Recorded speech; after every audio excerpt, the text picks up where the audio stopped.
अस्सलाम वालेकुम स्टूडेंट्स। उम्मीद करता हूँ कि आप सब खैरियत से होंगे। स्टूडेंट, आज के इस वीडियो के अंदर हम हीट ट्रांसफर के थर्ड मेथड को डिस्कस करेंगे जिसका नाम है रेडिएशन। इससे पहले बच्चों मैं आपको रेडिएशन को सिखाना शुरू करूँ, मैं आपको ये सिखाना चाहता हूँ कि हमने इससे पहले रेडिएशन से पहले हीट ट्रांसफर के दो मेथड और डिस्कस किए, जिनमें आपके पास एक है कंडक्शन और दूसरा आपके पास बच्चों क्या है, कन्वेक्शन। ये दो मेथड हैं जो हम पहले ही डिस्कस कर चुके हैं। कंडक्शन के मेथड के अंदर बच्चों आपने ये सीखा था कि कंडक्शन आपके पास सबसे ज्यादा एफिशिएंट होती है किसके अंदर बच्चों, सॉलिड्स के अंदर। जबकि कन्वेक्शन के मामले में आपने ये सीखा था कि जो कन्वेक्शन का अमल है ये सबसे ज्यादा बेहतर किसके अंदर होता है, आपके पास ये आपके पास बेहतर होता है लिक्विड्स के अंदर, और आपके पास बेहतर होता है किसके अंदर, गैसेस के अंदर। अब हमें कंडक्शन और कन्वेक्शन को समझने से एक बात पता चलती है। वो बात क्या है कि जो कंडक्शन का अमल है वो सॉलिड्स के बगैर नहीं हो सकता, सॉलिड, लिक्विड और गैस के बगैर। ठीक है, क्योंकि कंडक्शन का अमल लिक्विड और गैस में भी हो सकता है लेकिन इतना अच्छा नहीं होता जितना अच्छा सॉलिड्स के अंदर होता है। और कन्वेक्शन का जो अमल है ये हमारे पास लिक्विड और गैसेस के अंदर आपके पास क्या होता है, सबसे बेहतर होता है। यानी अगर लिक्विड और गैस मौजूद नहीं होंगे तो हम कन्वेक्शन का अमल नहीं करवा सकेंगे। आप सीधे लफ्जों के अंदर इसको ये कह सकते हैं कि कंडक्शन और कन्वेक्शन का अमल सिर्फ तभी होगा जब आपके पास क्या चीज मौजूद होगी, मीडियम मौजूद होगा। ठीक है, और वो मीडियम आपके पास क्या है, वो मीडियम आपके पास सॉलिड है, लिक्विड है, और बच्चों क्या चीज है आपके पास, गैस है। ठीक है, सो हीट ट्रांसफर के इन दो मेथड्स के अंदर किस चीज की जरूरत होती है बच्चों, मीडियम की जरूरत होती है। वो मीडियम सॉलिड भी हो सकता है, वो मीडियम लिक्विड भी हो सकता है, और वो मीडियम आपके पास बच्चों गैस भी हो सकता है। आज का जो मेथड जो हम सीखने जा रहे हैं जिसका नाम आपके पास क्या है बच्चों, रेडिएशन है।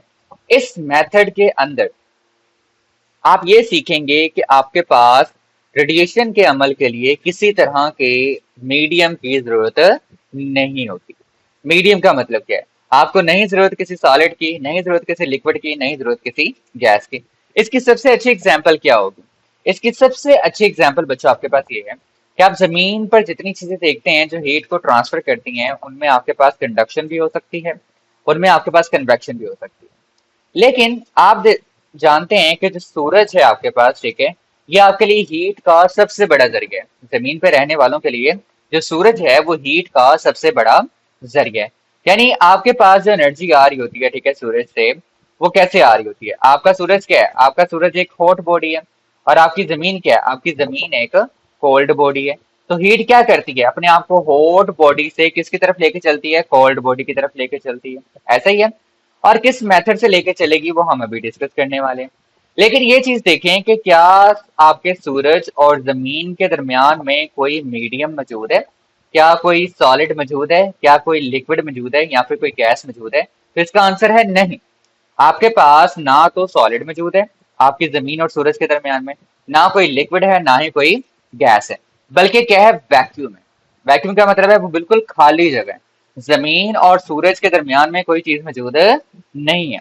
तब भी आपके पास जमीन से जो हीट है, ठीक है, हीट एनर्जी जो है वो कहाँ तक पहुंच रही है, जमीन तक पहुंच रही है। और वो किस अमल से पहुंच रही है बच्चों, वो रेडिएशन के अमल से पहुंच रही है।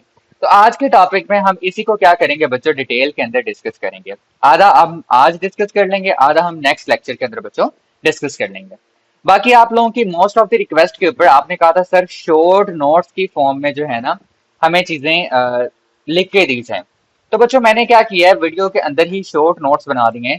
आप इन्हीं शॉर्ट नोट्स को यहाँ से नोट कर सकते हैं, या फिर आप डिस्क्रिप्शन को ओपन करेंगे तो आपको यही शॉर्ट नोट्स जो हैं इनकी लिंक मिल जाएगी ड्राइव के ऊपर। तो आप वहां से भी जाके इसको क्या कर सकते हैं, डाउनलोड कर सकते हैं, या वहां से भी जाके इनको क्या कर सकते हैं, नोट्स कर सकते हैं। अभी आप क्या कर लें, वीडियो को पूरी तरह से देख लें।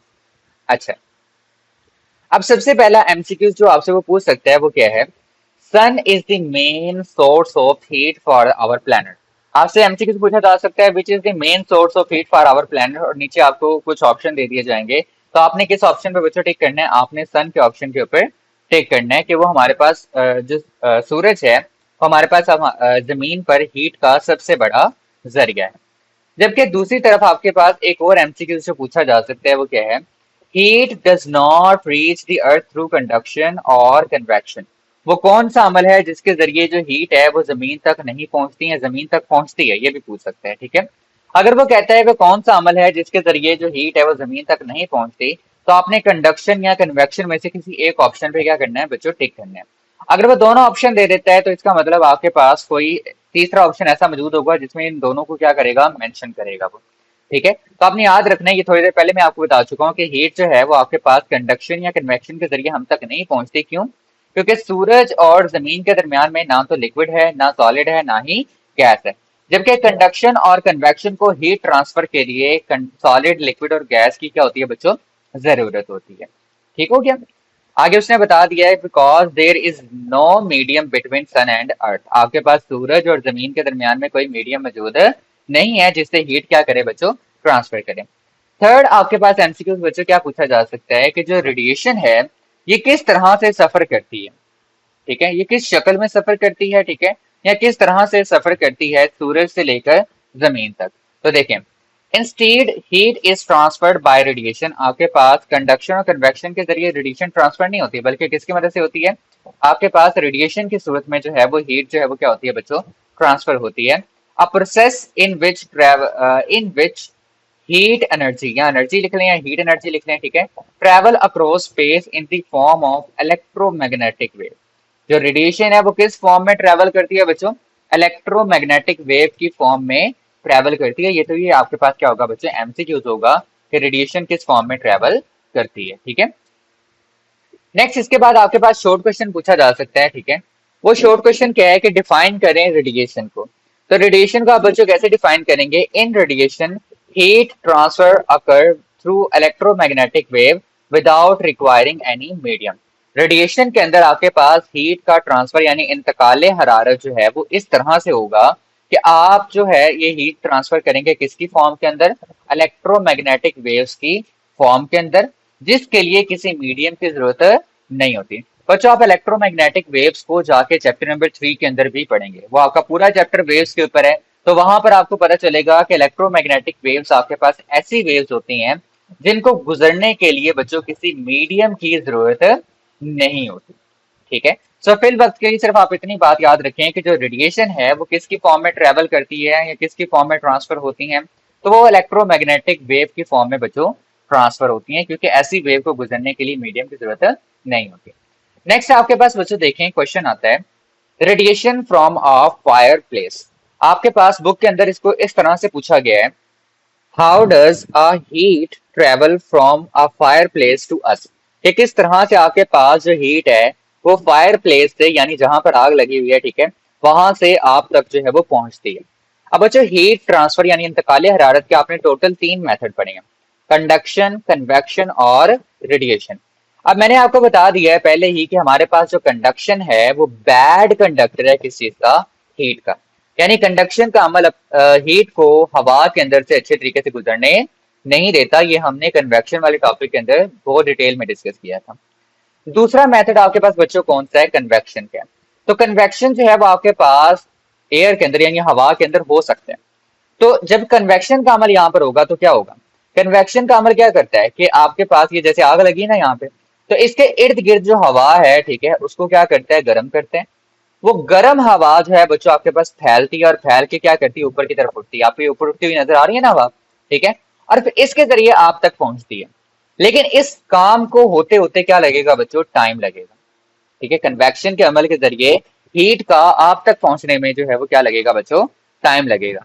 लेकिन जो आपके पास बच्चों तीसरा मेथड है रेडिएशन का, ये क्या करेगा, ये डायरेक्टली हीट को जो है वो रेडिएशन की सूरत के अंदर, ठीक है, हीट को कैसे, रेडिएशन की सूरत के अंदर क्या करेगा, डायरेक्ट फायर प्लेस से आपकी तरफ भेज देगा, जो कि डायरेक्ट मेथड होगा। ठीक है, सबसे इजी और सबसे फास्टेस्ट मेथड होगा जिसमें रेडिएशन जो है वो इस आग से निकलेगी और डायरेक्ट आप तक पहुंचेगी। यानी जैसे आप आग लगाते हो और आपको फौरन से गर्माहट महसूस होती है, तो वो कन्वेक्शन की मदद से नहीं है, बल्कि वो किसकी मदद से है बच्चों, रेडिएशन की मदद से। ठीक है, हाँ अलबत्ता आपका कमरा जो आहिस्ता आहिस्ता गर्म हो रहा है वो किसकी वजह से हो रहा होगा, कन्वेक्शन की मदद से हो रहा होगा। ये आपने पीछे आप पढ़ चुके हैं। ठीक है, तो जो अभी हमने क्वेश्चन कहा था उसका आंसर आपके पास क्या होगा, वैसे तो ये इतना इंपॉर्टेंट नहीं है बोर्ड के लिहाज से, ठीक है, कि आपको बोर्ड में पूछ लिया जाए, लेकिन आप अगर उसका आंसर देना चाहें तो ये दे सकते हैं, हीट डज नॉट रीच अस विया कंडक्शन। हीट हम तक जो है वो कंडक्शन के अमल से नहीं पहुंचती, through the air because air neither conducts heat efficiently nor transfer heat by conduction। क्या आपके पास जो कंडक्शन है, ठीक है, वो क्या करता है, वो हवा से हीट को अच्छे तरीके से कंडक्ट नहीं करता। कंडक्ट का मतलब है हवा में से हीट को अच्छे तरीके से गुजरने नहीं देता, और ना ही हीट को क्या करता है, कंडक्शन के अमल से ट्रांसफर करता है। ठीक है, हाँ, कन्वेक्शन और रेडिएशन के अमल से होता है, लेकिन उनमें से भी सबसे ज्यादा डायरेक्ट मेथड कौन सा है, रेडिएशन का मेथड है। ठीक है, ये आपका क्या हो जाएगा बच्चों, उसका आंसर हो जाएगा। इसके बाद आपके पास शॉर्ट क्वेश्चन, बहुत ही इंपॉर्टेंट शॉर्ट क्वेश्चन और एमसीक्यूज के कौन से फैक्टर्स हैं, कौन से अवामिल हैं जो रेडिएशन के अमल को असरअंदाज कर सकते हैं बच्चों। वो कौन से अमल हैं? नंबर वन बच्चों आपके पास the colour and texture of the surface. पहला अमल क्या है आपके पास, कि जो रेडिएशन का अमल है वो इस चीज से इन्फ्लुएंस होता है कि जो सरफेस जिसको आप स्टडी कर रहे हैं उसका कलर कैसा है। ठीक है, और दूसरी चीज उसका टेक्सचर कैसा है। पहली बात तो कलर को देखते हैं कि आपने सुना होगा लोगों से कि गर्मियों के दिनों के अंदर काले या गहरे रंग वाले कपड़े नहीं डालने चाहिए। ऐसा क्यों होता है बच्चों? ये उनकी बात बिल्कुल सच होती है। ऐसा क्यों होता है? क्योंकि जो काले और गहरे रंग के जो कपड़े होते हैं ये रेडिएशन को ज्यादा जज़ब करते हैं। ठीक है, रेडिएशन को क्या करते हैं, ज्यादा जज़ब करते हैं। जबकि सफेद रंग के जो कपड़े होते हैं वो रेडिएशन की मिकदार को ज्यादा जज़ब नहीं करते। ठीक है, तो इसलिए कलर भी क्या करता है, रेडिएशन के अमल को अफेक्ट करते हैं। ठीक है, असरअंदाज करते हैं। उसके बाद बच्चों आपके पास आता है टेक्सचर। टेक्सचर का मतलब होता है साख्त कैसी है। जिस सरफेस को आप पढ़ रहे हैं, ठीक है, वो बिल्कुल हमवार है या उस सरफेस के ऊपर कुछ इस तरह से ऊबड़ खाबड़ जो है वो रास्ते बने हुए हैं, ठीक है, शक्लें बनी हुई हैं। ठीक है, तो ये जो टेक्सचर है बच्चों आपके पास सरफेस का, ये भी क्या करता है, रेडिएशन के अमल को असरअंदाज करता है। ये हम डिटेल में पढ़ेंगे। ठीक है, कलर वाला भी और टेक्सचर वाला भी। उसके बाद आपके पास बच्चों क्या आता है, सेकंड ऑप्शन, जो कि क्या है, टेम्परेचर ऑफ द सरफेस। कि जो सरफेस को आप स्टडी कर रहे हैं उसका टेम्परेचर कितना है। यानी आपने अगर कमरे के अंदर चाय का कप रखा हुआ है जो कि गर्म है, तो गर्म चाय का कप क्या करेगा बच्चों, ज्यादा रेडिएशन खारिज करेगा एज कम्पेयर टू अगर आपने पानी रखा हुआ है साथ में। ठीक है, तो आपके पास जो चाय का कप है वो क्या करेगा, ज्यादा रेडिएशन को खारिज करेगा। तो इसका मतलब टेम्परेचर भी क्या करता है बच्चों, आपके पास असरअंदाज करता है किस अमल को, रेडिएशन के अमल को। तीसरा आपके पास क्या है, सरफेस एरिया। ठीक है, सरफेस एरिया भी क्या करता है बच्चों, रेडिएशन के अमल को असरअंदाज करता है। यानी अगर आप चाय के शौकीन हैं, ठीक है, तो आप क्या करेंगे, आप एक बड़े प्याले के अंदर चाय को पीना पसंद करेंगे। ठीक है, ये कुछ ज्यादा बड़ा बना दिया मैंने। ठीक है, लेकिन अगर आप चाय के शौकीन नहीं है लेकिन फिर भी चाय को जरूरी समझते हैं, तो आप क्या करेंगे, आपके लिए एक छोटा सा कप ही जो है वो काफी होगा। लेकिन जो शौकीन होगा चाय का उसके लिए जो है वो प्याला काफी होगा। तो मुझे बताएं कि कौन सा अमल जो है वो रेडिएशन को ज्यादा खारिज करेगा। ठीक है, या कौन सा कप जो है वो रेडिएशन को ज्यादा खारिज करेगा। तो आप फौरन से जवाब देंगे सर ये जो बड़े वाला कप है ना, ठीक है, ये क्या करेगा, रेडिएशन को ज्यादा खारिज करेगा। क्यों जी? क्योंकि इसका सरफेस एरिया क्या है, ज्यादा है। तो सरफेस एरिया भी बच्चों क्या करता है, रेडिएशन के अमल को असरअंदाज करता है। तो तीनों के नाम आपको याद होने चाहिए। ठीक है, बड़े इंपॉर्टेंट है आपके लिए। इसके बाद आपकी बुक जो है वो आपसे एक और बच्चों शॉर्ट क्वेश्चन पूछती है। वो क्या है कि वाई ऑब्जेक्ट्स कूल और वार्म ओवर टाइम। आपके पास जो ऑब्जेक्ट्स हैं, ठीक है, वो वक्त के साथ जो हैं वो ठंडे या फिर गर्म कैसे हो जाते हैं। तो इसको समझने के लिए हमें कुछ चीजें जो है बच्चों पहले अंडरस्टैंड करनी पड़ेंगी रेडिएशन के लिहाज से।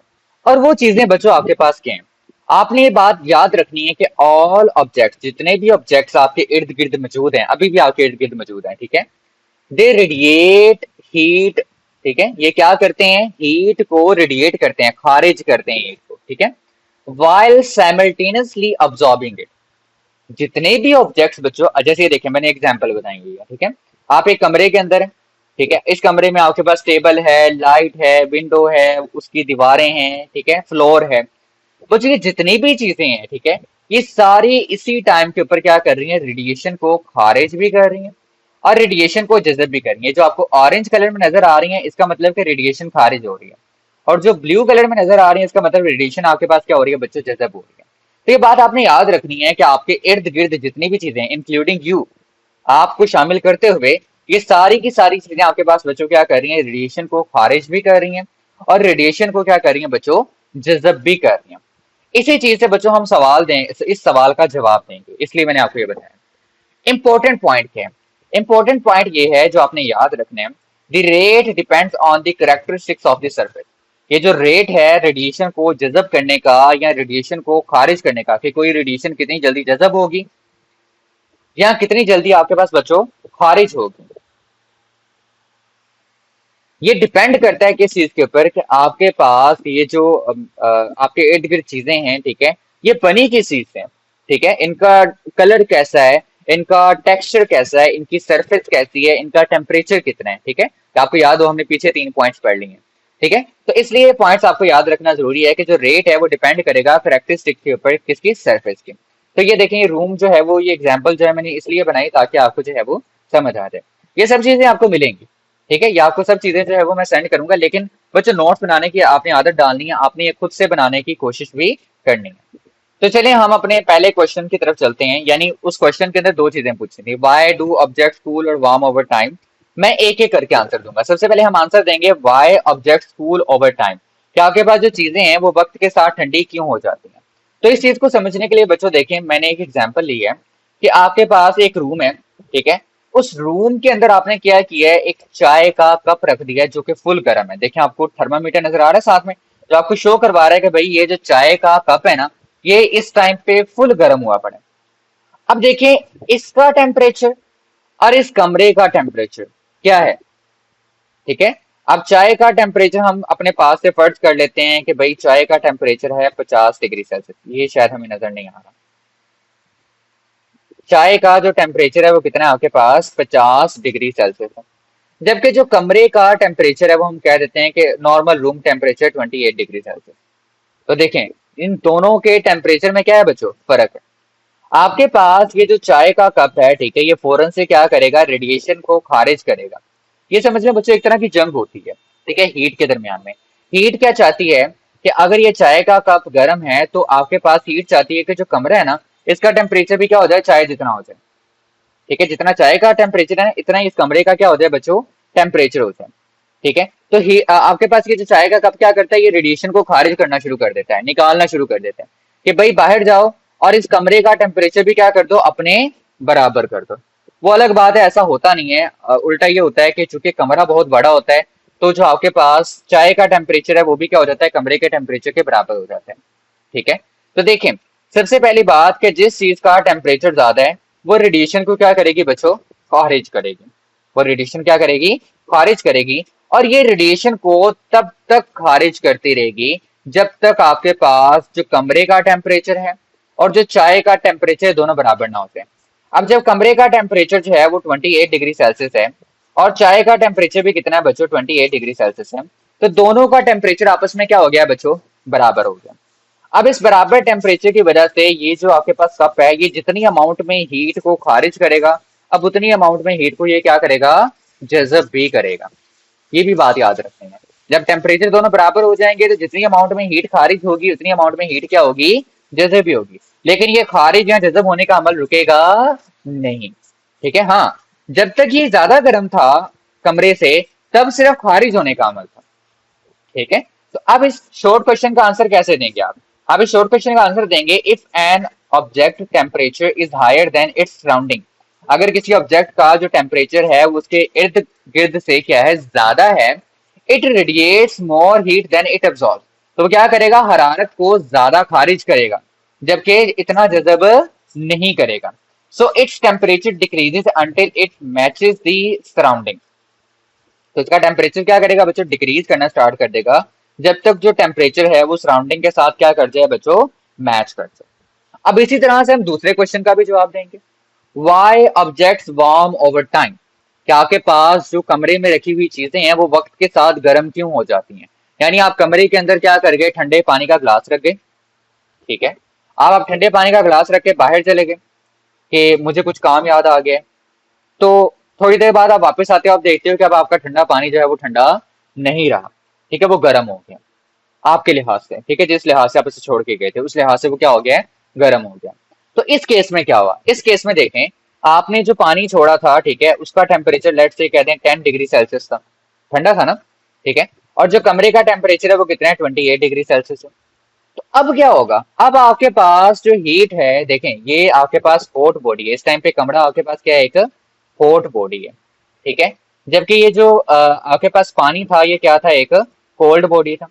तो हीट कहाँ से कहाँ जाएगी, वो हॉट बॉडी से कहाँ जाएगी बच्चों, कोल्ड बॉडी की तरफ जाएगी। सेम काम यहाँ पे था, ठीक है। ये चाय का कप आपके पास क्या था, हॉट बॉडी था, कमरा क्या था, कोल्ड बॉडी था। तो हीट क्या हो रही थी, इससे निकल के बाहर जा रही थी, ठीक है। तो अब यहाँ पे इसका बिल्कुल क्या होगा बच्चों, उल्ट होगा। अब आपके पास जो ठंडा जिस्म है वो जो हरारत है उसको ज्यादा क्या करेगा, जज़ब करेगा, ठीक है। हरारत को क्या करेगा, जज़ब करेगा, ताकि उसका टेम्परेचर जो है वो रूम के टेम्परेचर के क्या हो जाए बच्चों, बराबर हो जाए। तो देखिए आपकी बुक भी आपको कुछ इसी तरह से बताती है कि if an object temperature is lower than its surrounding, अगर किसी जिस्म का जो टेम्परेचर है वो उसके गिर्द नवा के लिहाज से कम है, it absorbs more heat than it radiates. तो ये क्या करेगा, ज्यादा हरारत को जज़ब करेगा बानिस्बत इसके कि वो क्या करे, खारिज करे। So its temperature rises until equilibrium is reach, ठीक है। तो इस बॉडी का क्या होगा, ये जो आपके पास ये आपके पास ठंडे पानी का जो ग्लास है, इसका टेम्परेचर बढ़ेगा। कब तक बढ़ेगा, जब तक वो एक्विलिब्रियम में ना पहुंच जाए। एक्विलिब्रियम कंडीशन कौन सी से आई थी बच्चों, कि जब दोनों बॉडीज का टेम्परेचर एक दूसरे की क्या हो जाए बच्चों, बराबर हो जाए। जैसे आपके पास ये जो ठंडे पानी का ग्लास है, इसका टेम्परेचर भी क्या हो जाए, 28 डिग्री सेल्सियस हो जाए, और ऊपर वाला जो आपका सराउंडिंग है उसका टेम्परेचर भी क्या हो बच्चों, 28 डिग्री सेल्सियस ही हो। तो बच्चों आई होप सो कि आपको जो चीजें हैं वो अच्छे से समझ आ गई होंगी कि आपके पास रेडिएशन जो है वो किस तरह से काम करती है। तो आज के लिए इतना ही बच्चों। बाकी जो चीजें हैं लेस्ली क्यूब और जो टेक्सचर और कलर वाली बातें हैं या टेम्परेचर वाली बातें हैं, ठीक है, इनको हम नेक्स्ट लेक्चर के अंदर जो है वो इंशाल्लाह कवर करने की कोशिश करेंगे। अगर आपको ये वीडियो अच्छी लगी है तो इसको लाइक करें, चैनल को सब्सक्राइब करें, और इस वीडियो को अपने क्लास 10th के फ्रेंड्स के साथ जरूर शेयर करें। अल्लाह हाफिज बच्चों, ये नोट्स आपको मिल जाएंगे।